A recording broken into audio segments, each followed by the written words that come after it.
Welcome to the deep dive. Forget what you might think you know about old, dusty philosophy.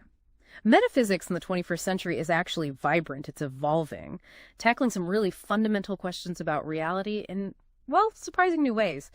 Think of this as your shortcut to understanding the ultimate nature of existence. Exactly. And for you, our listener, if you want to get informed quickly but, thoroughly, that's precisely what this deep dive is designed for. We've sifted through a lot of academic analysis, looking at current trends in metaphysical thought. Our goal is to bring you the most important, the most intriguing insights, really cutting through the jargon to the core of where this field is heading. Yeah, our mission is simple: give you a clear picture of the exciting directions metaphysics is taking right now. And one of the biggest shifts, just how much broader its scope has become. It's really not confined to purely abstract theories anymore. We're seeing serious metaphysical attention being paid to topics like free will, the mind-body connection, questions that honestly weren't always central to the debate. That's a key point. Metaphysics might have once seemed, kind of disconnected from everyday life. But what's fascinating is its resilience, its constant resurgence. Even after periods where, other philosophical movements took the spotlight, that fundamental human curiosity about what it means to be, it always brings metaphysics back. It's like we just can't help asking those big why questions. Right. It's fundamental. And despite living in the scientific age, metaphysics isn't just fading away. No, it's adapting, it's learning, it's even incorporating ideas from physics, from neuroscience. So instead of some kind of battle between metaphysics and science, we're seeing more of a growing dialogue. Okay, let's dive deeper then. How exactly is metaphysics changing? Well, let's start with how it's expanding its boundaries. We're seeing a real surge in what's known as social metaphysics and also applied metaphysics. Yeah. So it's not just about abstract existence anymore. Now it's grappling with the very fabric of our social world, things like race, gender, revealing their, surprisingly fundamental nature. Social metaphysics. That sounds like a pretty big departure from the traditional image. What does it actually look at? Yeah, it's fascinating. It's this shift from purely abstract inquiries to the nature of our social reality. So think about concepts like race, gender, disability, even what makes something a social group or defines sexuality. These are now serious topics within metaphysics, fully integrated into academic discourse. Journals like Analysis of Metaphysics, for instance, they highlight social metaphysics as a really key area of growth. So it's not just the general what is, but also the what is it to be this specific thing in a social context. That's a significant broadening. Precisely. And it's not just about understanding these categories. We're also seeing metaphysical thinking being applied to very practical issues across different fields. Think about the development of ontologies. Ontologies, like how things are structured. Kind of. Think of them as the underlying structures that organize everything, maybe in a computer program or a database. They're being used in AI, in economics, even sociology, to make sense of really complex information. Ontologies in AI and economics. That's unexpected. How does that work in practice? Can you give an example? Okay, well, consider Margaret Thatcher's famous statement. There is no such thing as society.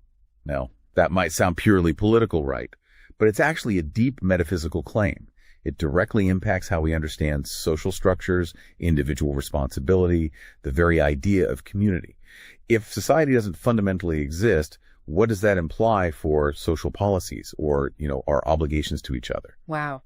Okay, framing it that way really shows how these seemingly abstract philosophical ideas can have very, very real-world consequences. So if you ever debated social issues, you've likely brushed up against applied metaphysics without even realizing it. Okay, so that's the expanding scope. Here's where another really interesting shift is happening. Indeed.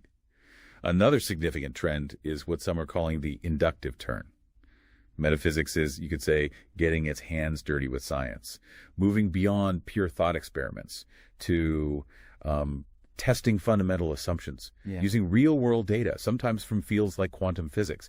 It's a definite increase in integrating empirical evidence. The inductive turn. So a move away from just relying purely on reason and intuition alone. Is that the idea? Exactly. Traditionally, metaphysics leaned heavily on a priori reasoning. Knowledge you can gain without direct experience, like knowing squares have four sides. But now we're seeing the rise of inductive metaphysics, which tries to ground its claims more in observable reality. The idea is to use inductive inferences, maybe abductive ones too, basically, drawing conclusions from observations to support metaphysical principles. That sounds like a real bridge being built between philosophy and science then. How far does this actually go? Well, according to philosopher Ross Cameron, even really fundamental metaphysical questions like, is there an infinite chain of causes stretching back forever? Even those might have an empirical component. He suggests that empirical evidence, even just thinking about what's useful, can play a role in tackling these deep questions. Yeah. And he also points out that when metaphysicians tackle really interesting non-linguistic questions about reality, they often turn out to have these empirical dimensions. So less just thinking in an armchair then. Well, not entirely gone, but the approach is definitely evolving. And perhaps the most radical manifestation of this inductive turn is the emergence of metaphysical experiments. Metaphysical experiments, that sounds fascinating. How do you even conduct one? What does that look like? It involves actually using the scientific method to test philosophical worldviews, to test the often hidden assumptions underlying our understanding of reality. Think about experiments based on Bell's inequality in quantum physics. Okay, I've heard of those. Right. They're used to test really fundamental metaphysical assumptions, like whether reality is local, meaning things only influence stuff nearby, and realistic, meaning objects have definite properties even when we're not looking. And they test this by looking at correlations between quantum particles. So actual physics experiments are informing these deep philosophical debates. Precisely. And it goes further. Variations of the Wigner's friend thought experiment, they're being adapted to probe the very nature of objective reality, asking questions like, are measurement outcomes in the quantum world absolute or relative to the observer? These aren't just abstract thought experiments anymore. They involve actual scientific investigation. It's a pretty significant shift from traditional philosophy, a move towards a more scientifically informed basis for metaphysical claims. That is genuinely mind-bending. Science and metaphysics, often seen as separate, now actively informing each other through actual experiments. Okay, so we're seeing an expansion in scope, a shift in methodology. What about the core questions themselves? Are we seeing new perspectives there? Oh, absolutely. Despite all these new directions, the traditional big hitters concepts like time, modality. That's possibility and necessity, right? Like, could things be different? Exactly. Could things have been different, or must some truths be true? And ontology, the study of being, of existence itself, these are still very much at the forefront of contemporary thought. So how are they being re-examined? Can you give some examples? Well, if you look at academic publications, say the Routledge Studies in Metaphysics series, you see forthcoming books with titles like The Metaphysically Dynamic Universe or A Dynamic Theory of Hylomorphism. These titles strongly suggest a move towards ontologies that emphasize process, change, flow, rather than static substances. The very understanding of what it means for something to be is being explored through this lens of dynamism. So forget static objects. Maybe reality itself is more like a continuous flow of interconnected processes. That perspective is gaining traction, in philosophy, but also in cutting-edge science. So less about fixed things and more about ongoing processes, becoming rather than just being. Exactly. And it's not just in dense academic books. University courses, like one on free will at the University of Chicago, they continue to grapple with these fundamental questions about determinism, possibility, even looking at abstracts for philosophy presentations. You see ongoing inquiry into things like time travel, the nature of infinity. The philosophy of time itself is a really active area. There's constant discussion about our everyday experience of time versus these more abstract philosophical ideas about it. Time travel, that's still a serious topic in philosophical circles. Interesting. Absolutely. And resources like the Stanford Encyclopedia of Philosophy are constantly updating their entries on core metaphysical areas. Modality, space and time, persistence through time. How does something stay the same thing even as it changes? Right, like the ship of Theseus problem. That kind of thing. And the very nature of existence. Contemporary debates like presentism versus eternalism. That's the one about whether only the present is real. Yeah, or if the past, present, and future all exist equally. These debates show that these fundamental questions are far, far from settled. So the bedrock questions of metaphysics are still being actively questioned, reevaluated. Now, one of those really persistent ones is the mind-body problem. Where does metaphysics stand on consciousness these days? Consciousness. Yes, the mystery of consciousness and its relationship to the physical brain, it remains a huge area of focus. And it draws heavily now from advances in neuroscience. But despite all we've learned about the brain, that fundamental question, how does physical stuff give rise to subjective experience, to feeling what it's like to be something? That's still a major challenge. You can see philosophical presentations titled something like, Against Grounding Physicalism, Is Consciousness Physical? That tells you purely physical explanations are still very much being debated. Right. So neuroscience hasn't just like solved the philosophical puzzle of consciousness then. Not entirely, no. What's fascinating is the rise of these interdisciplinary fields, like neurophilosophy, which explicitly tries to bridge that gap between the neuroscience and the philosophy. And the growing interest in, say, robot consciousness, which analysis and metaphysics flags as an emerging topic, shows how these questions are pushing into the realm of AI too. Neuroscience has made incredible progress identifying neural correlates of consciousness, the brain activity that seems to go along with conscious experience. But the deeper metaphysical questions, why does consciousness exist? How does it arise from seemingly non-conscious matter? Those persist. And are there any new angles being explored beyond just the standard physicalist versus dualist debate, the idea that mind is either purely physical or something fundamentally separate? Definitely. Some philosophers argue strongly for the causal power of consciousness, that our conscious experiences aren't just side effects, they actually do things, influence our physical actions. This sometimes leads into explorations of potential connections between consciousness and maybe quantum mechanics happening in the brain. Bit speculative, but it's being discussed. Others are looking at how metaphysical structures and physical structures might interact to even make minds possible in the first place. And yes, dualistic views the idea of a non-physical mind.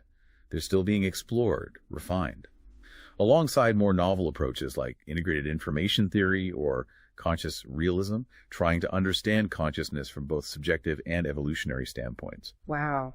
It sounds like the mind-body problem is as lively as contested as ever, with all this new scientific insight just feeding into the philosophical arguments. Okay, so we've looked at metaphysics expanding, methodology shifting, core concepts being re-examined. What about the relationship between metaphysics and something that might seem quite different? Spirituality. That's another really interesting and perhaps surprising area of contemporary metaphysics. There's a growing trend of re-examining the metaphysical foundations of spiritual beliefs, and even exploring the possibility of scientifically investigating spiritual phenomena. Metaphysics and spirituality in conversation. That's not something you hear about every day, maybe. Traditionally, they might have been seen as pretty separate domains. But now, you see this renewed interest. Classic metaphysical arguments that have theological implications, like the fine-tuning argument. The idea that the universe seems perfectly set up for life. Exactly. That's still being debated intensely. Yeah. But on the flip side, you also have philosophers exploring concepts like, believe it or not, atheistic prayer, which is a fascinating way metaphysics engages with religious ideas even without belief in a traditional God. Atheistic prayer. Yeah. And you mentioned scientists getting involved. Yes, some people even talk about a kind of metaphysical revolution brewing in natural science. Physicists may be becoming more open to theological questions or deeper questions about consciousness that border on the spiritual. And scientifically, we are seeing actual research investigating spiritual states experiences during meditation, for example, or even phenomena like speaking in tongues, looking at the neural activity.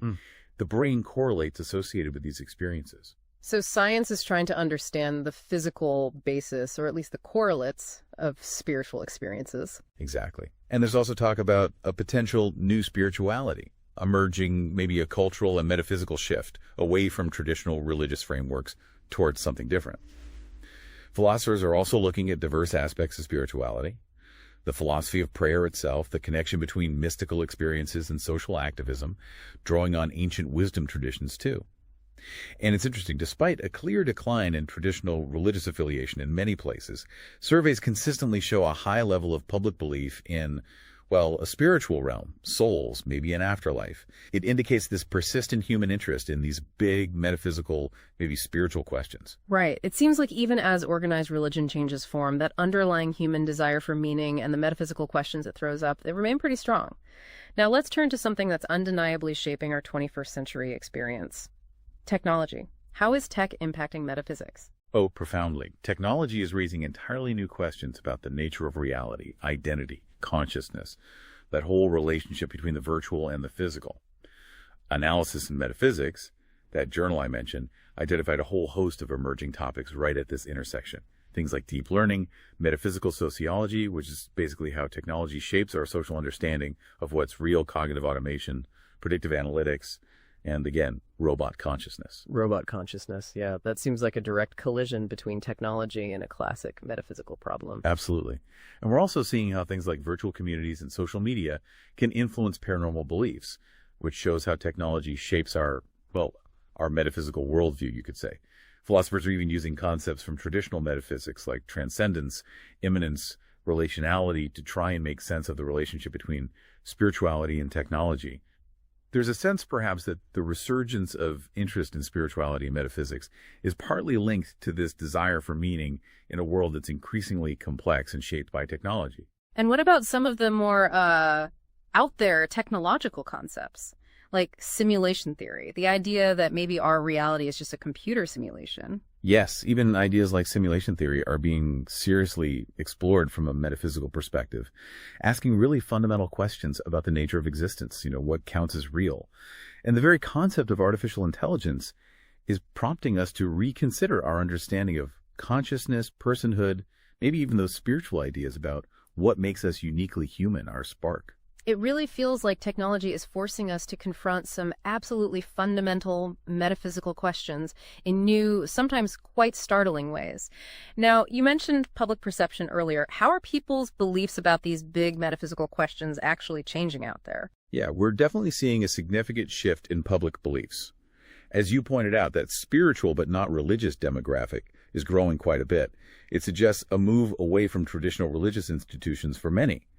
And while belief in broader spiritual concepts like a soul or a spiritual realm seems to remain quite high, surveys often show a decline in belief in specific traditional religious entities, like God as depicted in organized religion, angels, heaven, hell. So it seems people are still drawn to the idea of something beyond the purely material, but maybe less so to the traditional packaging, the traditional explanations. Okay, so people are still searching for answers to the big questions, even if they're not necessarily finding them in the usual places anymore. What about the relationship between public perception and science when it comes to these metaphysical topics? It's complex, as you'd expect. On one hand, science has undoubtedly provided explanations for things that perhaps challenge some traditional metaphysical or religious beliefs. But on the other hand, there seems to be a public recognition, maybe even a growing one, that science might not have all the answers, particularly when it comes to questions of ultimate meaning, purpose, value, the why questions, not just the how. It sounds like public perception is a real mix then. Traditional beliefs adapting a more secular, scientifically informed worldview. But underneath it all, that fundamental human curiosity about the nature of reality is still very much alive, maybe even thriving in new ways. Now let's talk about a specific philosophical movement you mentioned, process philosophy. You said it's gaining relevance. What exactly is it? Right, process philosophy. Most notably associated with Alfred North Whitehead, though it has older roots. It offers a really different way of looking at reality compared to more traditional views. Its core ideas revolve around change, becoming, interconnectedness. It's really a move away from static views that emphasize fixed, independent substances or things. So instead of thinking about the world as made up of stable entities, process philosophy sees reality itself as fundamentally fluid, dynamic, always in flux. So reality is more like a verb than a noun, always happening. That's a great way to put it. Right. Exactly. Historically, there's been this tension in philosophy going way back. Heraclitus saying everything flows, Parmenides saying change is an illusion. Process philosophy sides firmly with flow. And contemporary science, particularly in areas like biology, complexity theory, even some interpretations of physics, seems to show this renewed focus on process, activity, change, emergence as being fundamental. This aligns really well with process philosophy, which essentially says everything is in a continuous state of transformation. It's more about the process of becoming than a static state of being. Okay, I get the concept. But how does this apply to our understanding of the world? What are the implications? Well, proponents argue that process metaphysics is particularly well suited for understanding things like life, evolution, consciousness, things that are inherently dynamic and relational, maybe better than traditional substance-based views. Its emphasis on interconnectedness also resonates strongly with how we understand complex systems, like ecosystems or even societies. Some even see it as a potentially more compelling way to understand the post-quantum world, given quantum theory's inherent dynamism and relationality. It seems to fit better than classical ideas of fixed objects. By focusing on processes and relationships, it offers a really holistic view, integrating human experience and consciousness within the unfolding universe, not separate from it. And this also has ethical implications, right? Highlighting our deep interconnectedness and the potentially far-reaching consequences of our actions in this dynamic web. It sounds like a very dynamic, interconnected way of seeing reality, which feels somehow very relevant to the complex, rapidly changing world we live in. And finally, let's just briefly touch on meta-metaphysics. That sounds very meta. What is it, and why is it important now? Yeah, it does sound meta. Meta-metaphysics is essentially philosophy about metaphysics. It's the study of the nature, the aims, the methods of metaphysical inquiry itself. It's deeply intertwined with what's called analytic metaphysics, which is a major approach in contemporary philosophy. So it's kind of like metaphysics taking a step back to examine its own foundations, its own toolkit. So it's about clarifying what metaphysics is actually doing, what it can and maybe can't do. Precisely. It aims to clarify, well, what is metaphysics? What kinds of questions can it meaningfully ask? And what are the best, most reliable methods for trying to answer them? Because, let's be honest, metaphysics has faced criticisms over the years. Questions about the reliability of its methods relying on intuition, for example, or even the meaningfulness of its theories. So meta-metaphysical reflection is really important for justifying why we even do metaphysics and how we should do it rigorously. It helps us understand the different approaches people take within metaphysics, maybe find common ground or identify promising new directions for research. Given that there isn't always universal agreement among metaphysicians, this kind of ongoing dialogue about the field itself is crucial. It makes sense. Examining your own tools and assumptions seems vital for any field, especially one dealing with such fundamental questions. Okay, so just to quickly recap then. We've seen metaphysics really expanding its reach into social issues, practical applications. It's embracing empirical evidence more, this inductive turn, even metaphysical experiments. It's re-examining fundamental concepts like time, consciousness with new perspectives, exploring intersections with spirituality, grappling with the huge impact of technology, all against this backdrop of shifting public beliefs and perceptions. Right. And we touched on the growing relevance of process philosophy's dynamic view, and also this crucial self-reflection happening within meta-metaphysics philosophy looking at itself. It paints a picture of a field that's anything but static. Precisely. Metaphysics in the 21st century is clearly a dynamic, evolving area of inquiry. It's constantly adapting to new knowledge from science and other fields, while continuing to grapple with those profound, enduring questions about the fundamental nature of reality. Which brings us perfectly to our final thought for you, our listener. Considering all these emerging trends, we've just dived into the social turn, the inductive methods, the new takes on consciousness, technology's influence, process thinking. Which of these do you think might have the most profound impact on our understanding of reality and our place within it in the coming years? Something to mull over. We encourage you to keep exploring these fascinating intersections of philosophy, science, technology, and maybe even spirituality. Thanks for taking this deep dive with us.